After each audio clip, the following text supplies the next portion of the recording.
artist has a muse, or muses, the source that inspires their creation. In Greek mythology, there were 9 goddesses identified as the muses who inspired the arts, science, and literature. Today, in our Artists Who Inspire series, we muse about the ways that the painter Frida Kahlo has inspired our world, and what her life and art might inspire in us. Kahlo famously said, "I am my own muse. I am the subject I know best, the subject I want to know better." This explains why about 1/3 of the paintings that she created in her lifetime were self-portraits. I would say that her other muse was revolution. The Mexican Revolution, yes, but also just the spirit of revolution. Magdalena Carmen Frida Kahlo y Calderón was born on July 6, 1907, but she always claimed to have been born in 1910, the year the Mexican Revolution began. Regardless of her exact year of birth, living through the Mexican Revolution as a child made an impression on her. She remembers hiding with her sister Christina in a walnut chest while her mother cooked for starving soldiers in their kitchen.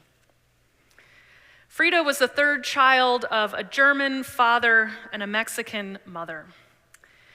You may notice in this painting, this family portrait, that she is right in front of her father. Frida was his favorite, and she was most like him in many ways. He was a photographer of architecture, claiming that he didn't photograph people because he didn't wish to improve what God had made ugly.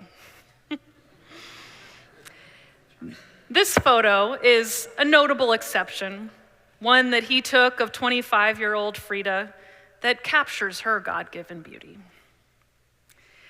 Frida inherited this direct way of communicating and his approach to art, as she was famous for not shying away from the ugliness and pain that she saw in herself and in the world around her.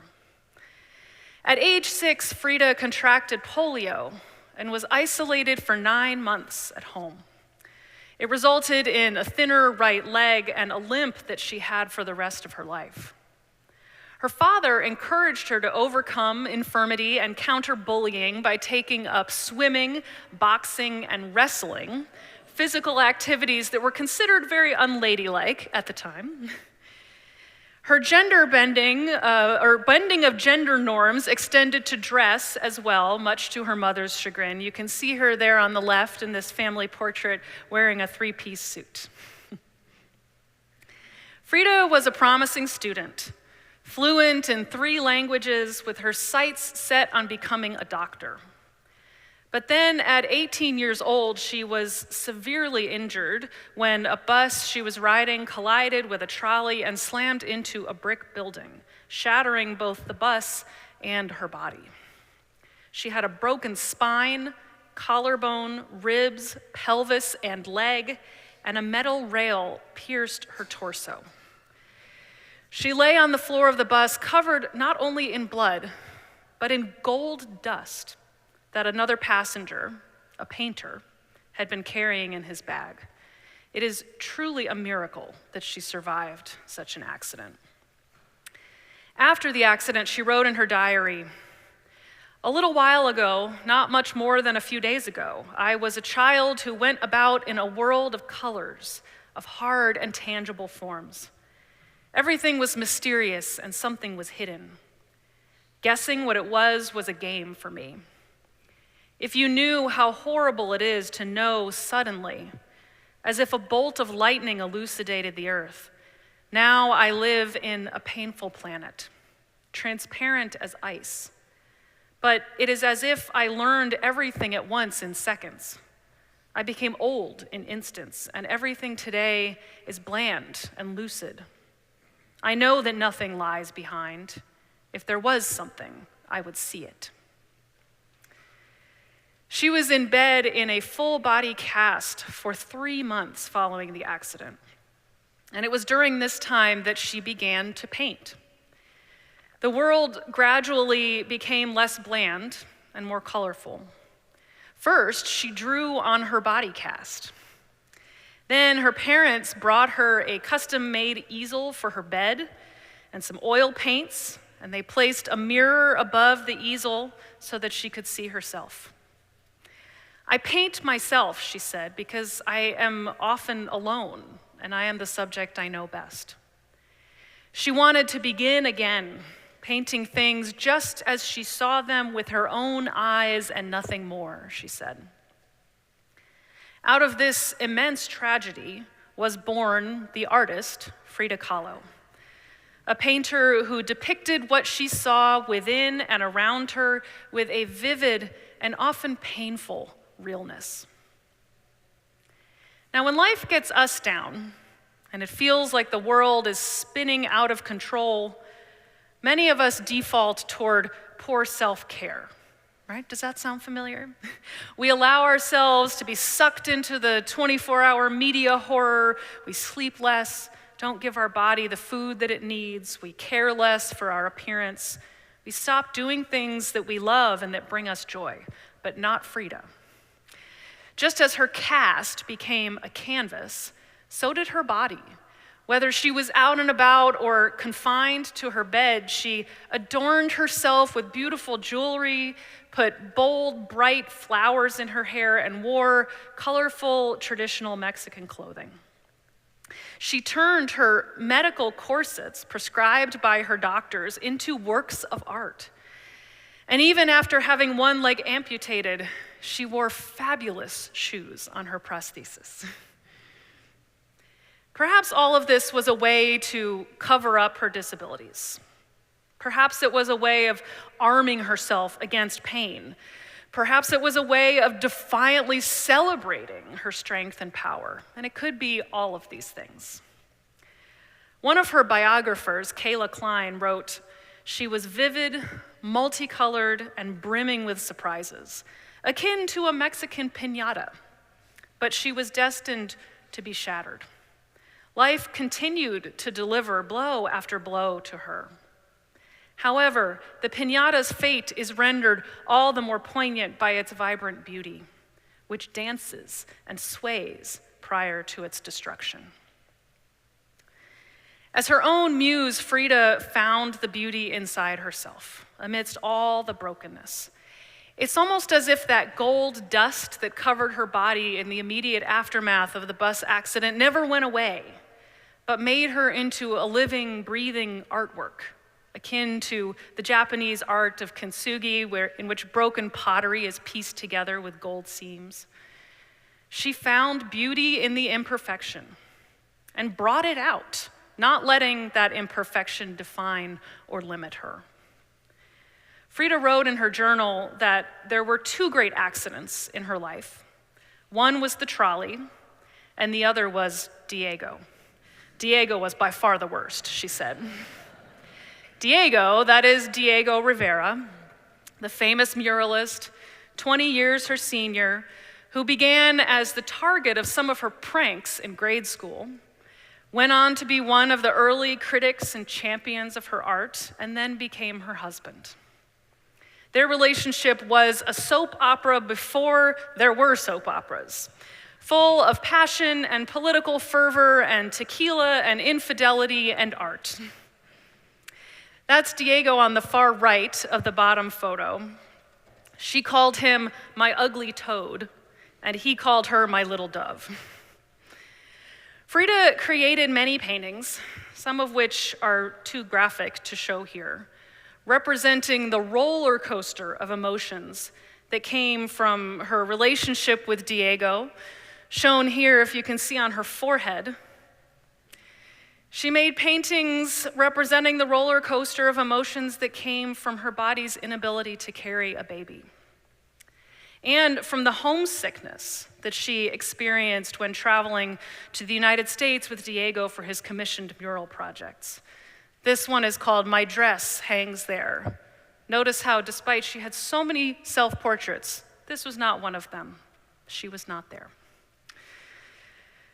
While Frida disdained the institution of the Catholic Church, she was captivated by Catholic ex votos, or votive offerings, tiny paintings that Catholics offered as gratitude for miracles. She and Diego had a collection of almost 500 lining the walls of their blue house in Mexico City. Each one of these little paintings depicts a human disaster, an accident or sickness or death or robbery, and the figures in the scene are appealing to saints or angels or Christ or God for divine intervention to save them. You can see the influences of these gruesome and agonizing scenes in some of Frida's art, but the main difference being the absence of the divine. Diego said of Frida's paintings, "Never before has a woman put such agonized poetry on canvas." Frida externalized her pain in a way that's incredibly difficult for most people to do. It is palpable in her paintings. This is why today her works are used by some therapists to help patients, especially Hispanic women, talk about their experiences of emotional and physical trauma such as infidelity and violence and infertility.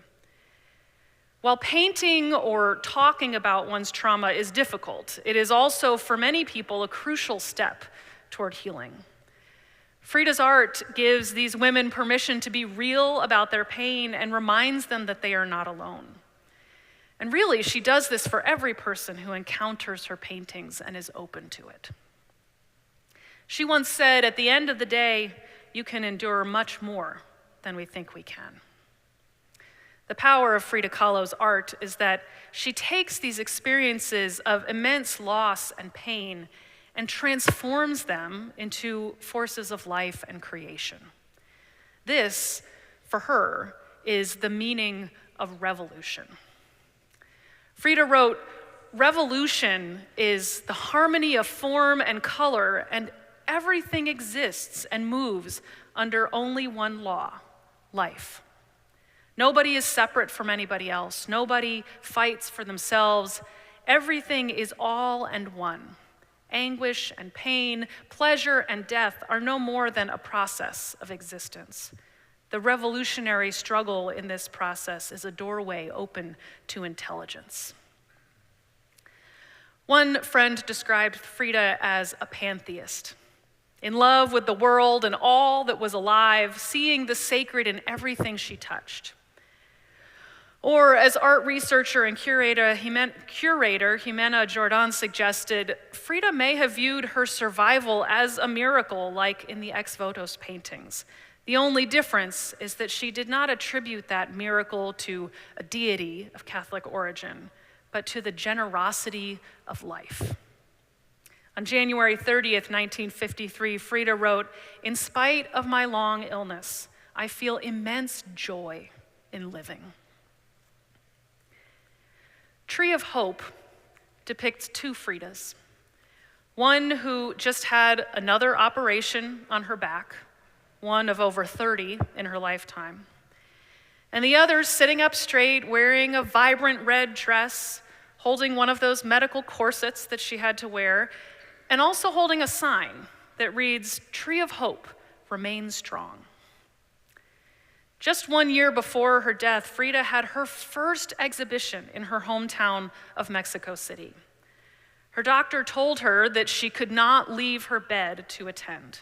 So she was transported by ambulance and placed in her bed in the gallery. Tree of Hope was among the paintings on display there. She returned home from the event exhausted but savoring the praise, and writing about her experience in her diary, she concluded the entry by echoing the words in her painting, "Tree of Hope, remain strong," perhaps a reminder to herself. 2 months later, she had part of her leg amputated. Her response was, "Feet? What do I need you for when I have wings to fly?" The final year or so of her life was marked by a shift toward still life paintings, featuring produce from her garden and from the market. But they were not the placid or static image that you might envision when you hear still life. They were pulpy melons and pomegranates, some punctured with tiny flags, dripping what almost looked like tears.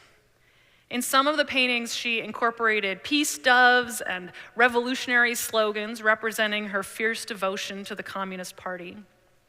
They were fruit, yes, but they were personal. They were hymns to life.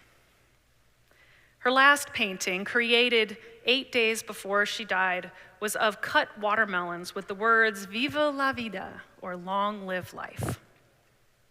"I joyfully await the exit," she wrote in her diary shortly before her death, "and I hope never to return."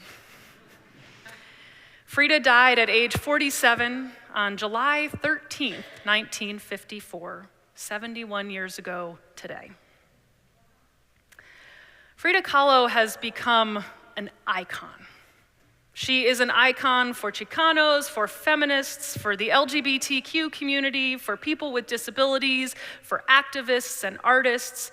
Her life, her work, her signature unibrow, and distinctive sense of style are recognized around the world and marketed in ways that she could have never imagined and probably wouldn't approve of.